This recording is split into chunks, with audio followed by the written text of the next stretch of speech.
Joining us now to talk about this mysterious balloon situation is political science professor from the University of Dayton, Grant Neely. Professor, the U.S. has confirmed that this is a surveillance balloon. What are the Chinese hoping to figure out or keep an eye on? Well, they're really floating this balloon as they do surveillance all the time. They do surveillance using satellites. So, this just may be another technique they've got for collecting information. We know they've got a persistent presence overhead with satellites. We're aware of those. This is just another way for them to collect information a little bit differently. It's a little closer. It's closer than the satellite orbit, but it's still the same purpose of collecting information on whatever they're trying to collect information on. They could just be testing the technology of whether or not these balloons work well to collect information. It's an unguided asset. So you float it, it's going to go wherever the wind currents go. It's not as positional as a satellite. So they put it up there. They see what kind of data they can gather on this. Maybe they're testing this to see, is this a good idea for data collection? Could just be that kind of as a test platform this time to see what works and what doesn't, whether or not they're able to get good quality data from this. That's really kind of, we can't really guess as to what their motive is, but, they already have surveillance techniques. This may just be another one that they're trying out.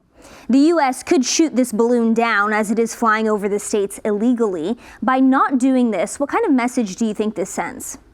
Well, I think the concern always for any action like that is what could be the outcome for your population.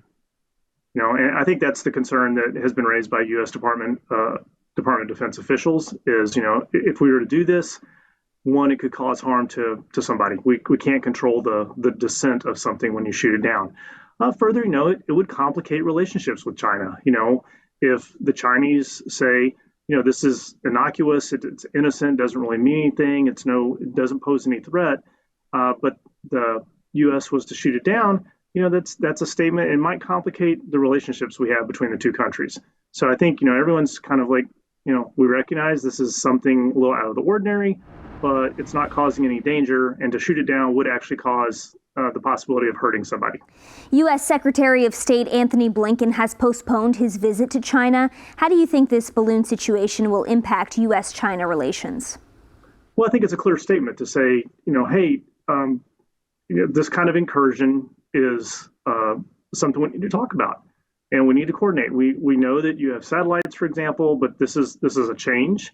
And we really need to consult about this. And I think the secretary pausing his visit, says we take this seriously, and we need you to enter into honest conversation with us if we're going to have a positive relationship between our two countries. It is normal. Countries surveil each other all the time.